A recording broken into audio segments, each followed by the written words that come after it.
Sintetizar casi 16 horas de sesión en la que se dio media sanción al proyecto de ley de eutanasia no es fácil. Lo hizo Nicolás González y le tengo fe. Vuelvo contigo, Nico. Bueno, muy bien. Vamos a hablar un poquito de lo que fueron las modificaciones para que se llevaron adelante negociando de alguna forma para poder aprobar en diputados, porque había algunos legisladores que en principio habían dicho estaban de acuerdo, después decían no, pero esto en el texto no lo comparto, lo quiero cambiar, y por eso se empezó a retrasar bastante esta sesión ayer, que empezó a las 2 de la tarde, pero que en realidad comenzó casi efectivamente cerca de la hora 19, cuando comenzaron con los informes de mayoría y de minoría. A ver, ayer lo que queda planteado en el proyecto con las modificaciones, de alguna forma son la confirmación de lo que tiene que ser el proceso médico, como también el proceso legal que se va a tener a partir de ahora en este tema de la eutanasia. Y además la forma también en la cual la persona, por sí misma, por propia decisión, toma la decisión de terminar con su vida de manera anticipada porque está sufriendo una enfermedad, una patología absolutamente irreversible, con dolores que son totalmente irreversibles. También hay que tener en cuenta una cosa, se ha hablado muchísimo del proceso en cuanto a los médicos. Van a ser 2 médicos los que van a participar, pero no se niega la posibilidad de un tercero. ¿Cuándo aparecería el tercero? Bueno, cuando uno de los 2 médicos no está de acuerdo con el proceso que viene llevando adelante el paciente con el médico anterior. Por lo tanto, ahí ingresa una tercera opción, que es un tercer médico que también en este caso va a corroborar las condiciones médicas exigidas de alguna forma. Son 4 oportunidades que el paciente tiene para ir adelante con el proceso. En 2 por lo menos tiene que haber testigos. De las 4 oportunidades en las cuales va a tener distintas entrevistas con los médicos, siempre y cuando, repito, cada persona diga, bueno, yo no quiero seguir más con estos dolores, con esta enfermedad, con esta situación absolutamente de vida inhumana que tengo, y quiero terminar con mi vida. Si la persona dice eso y lo dice ante el médico que lo trata, allí empieza todo este proceso. Por eso que hay que dejar esto bien claro. Otro de los temas también importantes: cualquiera de estos pacientes que inicialmente quieren iniciar este proceso, y lo repito, que inicialmente quieran iniciar este proceso, lo pueden cortar cuando quieran. O sea, pueden revocar. De hecho, hay un artículo que específicamente habla de revocar el proceso. O sea, lo pueden cortar cuando quieran. O sea, pueden empezar, tener una primera reunión, poder tener hasta una segunda instancia, pero en cualquier momento pueden decir no. Mejor cambié de opinión, me arrepentí. Y cambia de opinión. Exactamente, y aquí me quedo.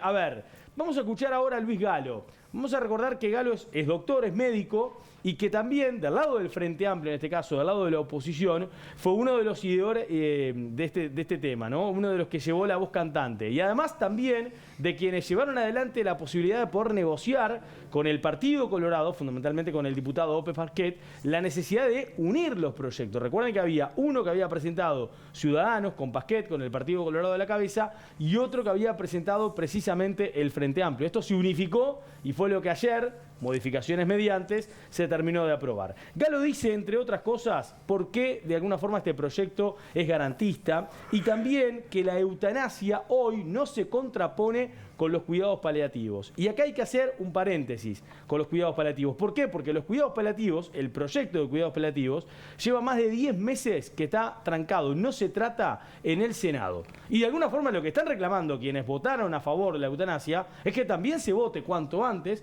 el proyecto de cuidados paliativos, porque una cosa tiene que ver con la otra. Vamos a prestar mucha atención a lo que dice Galo en el final de esta primera parte de tape que le vamos a compartir con ustedes, cuando hace una comparación de un porcentaje en cuanto a información basada en países que hoy en día tienen despenalizada la eutanasia, sobre cuánto es el porcentaje de personas que inician de alguna forma en cuidados paliativos este proceso y que efectivamente después llegan a terminar con su vida. Lo que queda claro en este proyecto de ley que presentamos es que quien toma la decisión de solicitar la eutanasia es el propio paciente. Por eso decimos que es una decisión personalísima, no la puede tomar nadie más que el paciente. En el ejercicio de la libertad, en determinado en su propio proyecto de vida, ejercer la autonomía sobre sus cuerpos y haber respetada su voluntad individual. La eutanasia no se contrapone nunca con los cuidados paliativos. Se complementan. Ejemplos: Países Bajos, 85% de los pacientes que llegan a la eutanasia han tenido cuidados paliativos de calidad. Todos los dolores se calman. Falso. Hay dolores refractarios que no se calman, que hay que provocar tratamientos, ¿verdad?, para poder poner al paciente en coma para poder calmarlos. Pero además, tenemos mucho respeto por los paliativistas que nos han informado, y yo creo que es así, que del 100% de los pacientes que ingresan a un servicio de cuidados paliativos,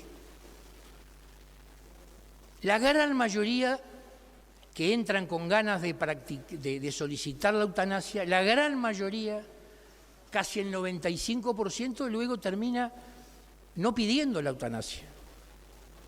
Pero sabemos que a pesar de eso hay un 5% que reciben tratamientos de cuidados paliativos, que a pesar del servicio excelente que se les brinda, quieren solicitar la eutanasia. Entonces, acá no tenemos que ver el número, sino la calidad. Nico, ¿y cuáles fueron las principales modificaciones que encontraron consenso? Bueno, vamos a ir a repasar las siguientes imágenes para un poquito desmenuzar también lo que se fue modificando a lo largo del articulado para que efectivamente después se cuenten con los 57 votos a favor que tuvo, más de 50 necesitaban para poder aprobar. Empezamos por el artículo 2, donde se incluyó, por ejemplo, la condición de etapa terminal, de la cual tanto se habló también, ¿no?, a la patología incurable e irreversible que debe sufrir una persona para optar por poner fin a su vida de esta manera. En la siguiente imagen, vean por ejemplo también lo que se termina agregando. Quedan exceptuados los pacientes cuadriplégicos para que, aun aunque no cursen una fase terminal de una enfermedad, puedan pedir la eutanasia, alegando que condiciones de salud irreversibles le provocan sufrimientos insoportables. Así que también quedan exceptuados en este caso los cuadraplégicos. A ver, se incorporó también la creación de una comisión honoraria para revisar todos los procedimientos realizados. De alguna forma va a llevar una especie de análisis de todas las habilitaciones que se hicieron en cuanto a eutanasia. La comisión la van a integrar el Ministerio de Salud Pública, el Colegio Médico, la Universidad de la República y también la Fiscalía General de la Nación. Y también será legal, y esto también está dentro del articulado, solo si es realizada en las instituciones del Sistema Nacional Integrado de Salud. O sea, ¿qué permite esto? Que no se habilite el turismo eutanásico, del cual ayer también hablábamos cuando estábamos en vivo desde el Parlamento, porque acá no permite que venga una persona de otro lugar, de otro país y pida la eutanasia en Uruguay. Solamente si está dentro del Sistema Nacional Integrado de Salud. Las instituciones que por motivos filosóficos, vean esto, o religiosos consagrados en sus estatutos vean incompatible prestar este procedimiento, bueno, deberán acordar con otros centros el acceso de sus usuarios a este mecanismo. Círculo Católico, piensa uno. Y bueno, por ejemplo, el sanatorio, el Evangelio. Ya por una cuestión religiosa. Exactamente. Bueno, ¿quiénes votaron? ¿Cómo fue la votación? A ver, vamos a empezar por el oficialismo. Votaron a favor en el Partido Nacional el diputado Colman, Burgoa, Andújar, Mújica, Viviano y Echeverría. 6 diputados del Partido Nacional votaron a favor de la eutanasia. En el Partido Colorado votaron a favor Servini, Moreno, Pasquet, Reis, Roseló y Esquipani dentro de Ciudadanos. Hay que tener en cuenta también que en el Partido Independiente votó lógicamente su diputado, que es el señor Iván Posada, y que en el Partido de la Gente también lo hizo Daniel Peña, que es también el único representante que tienen. En el Frente Amplio votaron 41 diputados y el que no votó es el diputado Lima, que es hermano de Andrés Lima, el intendente de Salto. Este entonces no termina votando también. En realidad, ayer no quedó muy claro en la noche cuando se estaba votando, ya era muy tarde también. Ahora ¿no? las 5 de la mañana. Sí, no se terminó quedando muy claro si en realidad o votaba en contra o se abstenía de votar.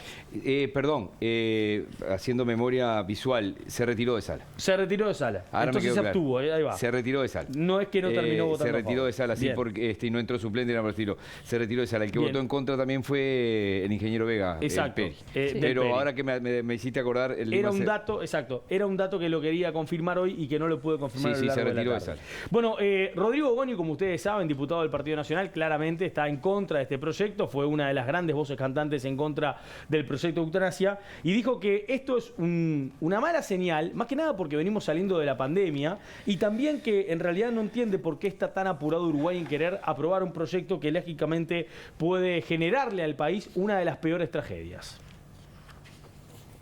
Comprensible la falta de oportunidad que ya lo descalifica el proyecto. Mucho más incomprensible e inexplicable es el apresuramiento con que este proyecto se ha querido aprobar. Realmente a mí me cuesta pensar cuál es la carrera, cuál es el apuro por aprobar la eutanasia. Si le preguntan a cualquier persona, si usted tiene un sufrimiento insoportable y le dan la posibilidad de la eutanasia, ¿usted la quiere? Y todos diríamos que sí, si no me dan la opción de superar el sufrimiento. Y esa es la gran trampa de esta ley. Yo le voy a estar ofreciendo la muerte anticipada cuando no te voy a estar ofreciendo el sufrimiento. Además de inhumano, es de una profunda injusticia y hablar de libertad cuando yo no te doy más que la opción para superar el sufrimiento, no te doy otra que la muerte anticipada. Bueno, vaya si esa es la peor de las tragedias. Si se aprueba un proyecto de eutanasia, por supuesto que es una tragedia, porque pasar a ser un Uruguay eutanásico cuando ha sido el Uruguay de la vida es una tragedia. Pero la peor tragedia entre tantas, es que se pretenda aprobar esta ley de eutanasia para ofrecer la muerte anticipada antes de aprobar la ley de cuidados paliativos y su adecuada implementación. Eso es absolutamente escandaloso. Bueno, que también, por ejemplo, votó en contra y ayer hizo algunos cuestionamientos más que nada a la parte legal del proyecto, es el diputado de Cabildo Abierto, Eduardo Luz. ¿Qué dice Luz, por ejemplo? Bueno, que no le queda claro a él sobre el autor material de darle muerte al paciente. Porque él dice, está bien, los médicos son los que de alguna forma van a acompañarlo a lo largo del proceso y lo que van a analizar si está bien que el paciente pida su eutanasia. Ahora bien, ¿quién es el que le da muerte? Entonces hay una situación legal ahí que a Luz no le queda claro y que ayer de alguna forma lo dejaba establecido dentro de la taquigráfica. El funcionario, que puede ser no sé, puede ser cualquiera, por lo que dice el texto, la persona designada, no tiene por qué ser un médico, porque del texto no surge que sea un médico. Del texto surge que dos médicos tienen que estar de acuerdo en las circunstancias de hecho que le permiten a esa persona optar por la eutanasia. Pero el autor material, como decimos nosotros, puede ser cualquiera. Y bueno, el autor material, lo que va a hacer, el autor material, es matar a una persona. Entonces, lo que debe decir la ley, me parece a mí, es eso. La explicación de que es una muerte natural no se resiste. Y cuando dice que a todos los efectos la muerte será considerada como muerte natural, cuando unos artículos anteriores dice que la muerte por eutanasia es porque alguien lo mata a la persona. Luz siempre te tira ahí una que te deja pensando. El doctor Galo, cuando presentaste el primer audio, el primer video, Sí. dice, no es cierto que con cuidados paliativos hay algunos dolores que se apagan. Sí. Hay dolores que no se pueden apagar. Entonces se saca de ambiente al paciente, se le hace un coma inducido. Exactamente. ¿Y quién de mi edad no ha tenido un familiar muy directo o relativamente cercano o un amigo que fue llevado a ese extremo y se le va llevando a otro extremo y se lo lleva puesto el otro extremo? ¿O nadie oyó hablar del cóctel? ¿O no nadie oyó hablar de la morfina en dosis que te lo van llevando? Porque si no es toda una hipocresía gigante, pero discúlpeme, es un paréntesis Sí, con una opinión, no. porque... Pero me viene bien porque dentro de la hipocresía que vos señalás, Miguel, que también la sociedad maneja, forma parte del enojo que ayer se agarró Ope Pasquet en la conversación, en el debate fue del tremendo. Parlamento. ¿Lo tiene eso? Sí, tenemos un tramo, porque obviamente Sí, fueron obvio. 5 minutos en los cuales Pasquet levantó la voz, se quedó sin voz, sin aire cuando terminó, y fue muy aplaudido por la gran mayoría de las personas que estaban en las barras, No, que habían fue llenado las barras. Vamos a compartir a Pasquet, porque hace una defensa de la libertad que tiene la persona de poder decidir sobre su propia vida, cuando en realidad ya está en condiciones inhumanas, cuando el dolor es irreversible y cuando lo que quiere es simplemente dejar de sentir. El que está postrado en una cama, señor presidente, no puede quitarse la vida aunque quiera hacerlo. El que está en las fases finales de ELA y pierde el control de sus músculos no puede quitarse la vida aunque quiera hacerlo. Otros temen intentarlo y fallar y quedar peor que como estaban antes. Otros no quieren ejercer violencia sobre ellos mismos y quizás quieren menos todavía que su familia se encuentre con el espectáculo resultante. Y por todos estos motivos necesitan ayuda médica para morir de manera indolora, apacible y digna, como corresponde a la dignidad humana. Y a esa gente hoy no le estamos dando soluciones. A esa gente le decimos que el que los ayude comete delito.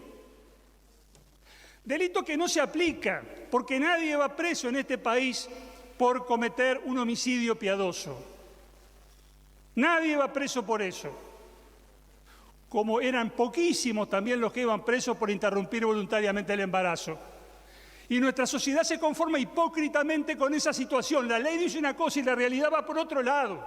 Y que carguen los médicos con sus culpas y que carguen los pacientes que sufren con la imposibilidad de resolver de manera transparente, pública y digna su situación.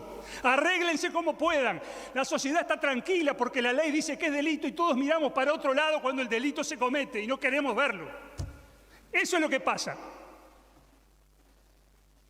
¿Vamos a dejar esto así? ¿O vamos a mirar las cosas de frente y vamos a buscar que a través de la ley, con transparencia, se respete la dignidad de todos y el derecho de las personas a disponer sobre su propia vida? Eso es lo que estamos discutiendo. No nos enredemos en discusiones accesorias y menores. No es la hora de la discusión particular sobre el procedimiento del artículo tal o el detalle del inciso segundo del artículo cual. El tema de fondo que estamos discutiendo es si una persona adulta, en su sano juicio, puede decidir sobre su propia vida, sí o no. Esa es la cuestión. Bueno, bien, después de haber escuchado quienes están a favor, quienes están en contra y todas las campanas y las voces que ayer se escucharon dentro del debate, vamos a escuchar otra vez al doctor Galo, porque ayer Galo pidió un instante para poder explicar el procedimiento y que a la gente le quede claro cómo va a ser el procedimiento y después cada uno saca sus conclusiones, si es para cada uno garantista o si no lo es. Este sería el procedimiento si el proyecto se termina aprobando en el Senado. Yo voy a hacer un supuesto lógico. El médico actuante, el médico tratante, el médico que conoce al paciente, que lo trató durante muchos años para llegar a esta situación, viene el paciente y le solicita la eutanasia. Este médico lo que tiene que hacer inmediatamente es ofrecerle todas las posibilidades terapéuticas que tenga, entre ellos cuidados paliativos. Y si la institución no lo tiene, tendrá que ir a contratarlo. Porque si estamos hablando que esto es un tema económico, la institución que no tenga y un paciente lo necesite, tendrá que pagarlo. Entonces, eso para nosotros es fundamental, que ese médico explicite en la historia clínica ese primer contacto. Pero no nos quedamos con eso, precisamos una segunda opinión médica, para que le dé más garantías. Obviamente, si es coincidente y lo que yo me imagino, ponemos 10 días, no es 10 días de gusto. No queremos que el paciente sea rehén de la hora que le dé la institución para esa segunda consulta. Yo me imagino que en la vida real esa segunda consulta será el mismo día o al otro día. Pero ese es el fundamento de los 10 días. Luego que pasa esa segunda opinión médica, va a su médico nuevamente, el médico le vuelve a reiterar. Y ahí sí vienen los días de reflexión. Ahí el paciente, con toda la información, tiene que decidir. Pero también hay voces a favor y en contra fuera del Parlamento Nacional. ¿Qué otras repercusiones tenemos, Nico? Bueno, hoy hablamos con un médico, con el médico neurólogo, el doctor neurólogo Federico Preve. Obviamente defiende la garantía del proceso, la garantía que marca el proyecto, y además señala que en el Senado tienen la oportunidad de poder aprobar este proyecto de eutanasia con el de cuidados paliativos, de forma conjunta. Lo compartimos. Hay garantías científicas, médicas, hay garantías jurídicas y además hay una comisión que va a estudiar todos los casos año a año, lo que va a dar año tras año mayores garantías porque se va a ver la evolución, las causas que llevan a los pacientes a solicitar la eutanasia y bueno, creemos que el proyecto unificado de la despenalización con la perspectiva de derechos es un mejor proyecto que los dos que habían presentado tanto OPE como el Frente Amplio y la síntesis generó un proyecto con una perspectiva más amplia y con mayores garantías para los ciudadanos. La perspectiva de la eutanasia con los cuidados paliativos es complementaria, de hecho los mejores cuidados paliativos de Estados Unidos se dan en Oregon y en Washington, donde el suicidio asistido es legal, y también dos de los mejores 4 sistemas de cuidados paliativos de Europa son en Bélgica y en Holanda, que tienen la eutanasia despenalizada, por lo tanto son políticas públicas y acceso a los cuidados al final de la vida para morir con dignidad, complementarios y perfectamente van de la mano, y por eso creemos que pueden votarse juntos. Del otro lado de la vereda de Preve, por ejemplo, está el arzobispo y cardenal de Montevideo, Daniel Sturla, quienes normalmente en la mañana utilizamos Twitter para informarnos también. Hoy amanecimos con un tuit de Sturla en el que, por ejemplo, había una frase que decía: avanza la cultura del descarte y de la muerte. Eso publicó Sturla y un rato después estuvo en Radio Oriental siendo entrevistado telefónicamente, porque en realidad está en Francia, no está en nuestro país, y ahí dijo que espera que el presidente de la República vete este proyecto si se termina aprobando en el Senado. Si se llegara a aprobar en el Senado, confío que el presidente, que dijo que dependía de los argumentos que se manejaran cuál sería su postura final, entiendo que el presidente puede realmente atender los reclamos de los que defienden la vida y están en contra de cortar de la eutanasia, y que pueda vetarla si fuera el caso. Bien. Sturla pide vetar el proyecto si se aprueba en el Senado. ¿Qué es lo que pasa ahora? Bueno, esto pasó al Senado. El Senado acaba de terminar con la rendición de cuentas. Pero igualmente, las fuentes que manejamos parlamentarias a lo largo de la tarde nos dicen: seguramente no se termine de tratar esto antes de fin de año. O sea, no es de esperar que en el final del 2022 y antes del receso, exactamente, y además otra cosa, viene la reforma de seguridad social, que es la gran prioridad que tiene en el Parlamento de acá a final del año, por lo menos para tratar de avanzar en eso, creación de comisiones y demás. Es muy difícil porque acá va a haber mucha agua debajo del puente en cuanto a negociaciones, porque las aguas están divididas en casi todos los partidos, más allá de que en el Frente Amplio la gran mayoría votó a favor. Cabildo Abierto ya sabemos que no vota y ahí tiene 3 senadores. Y hay que ver qué pasa en la interna del Partido Colorado, qué pasa en la interna del Partido Nacional, para ver si realmente se logran los votos. Y después de eso, habrá que ver qué hace el presidente. Y sí. Porque el presidente dejó entrever en alguna oportunidad que tal vez esto lo analice con la posibilidad de poder vetarlo si se aprueba. Gracias, Nicolás. Que pasen bien.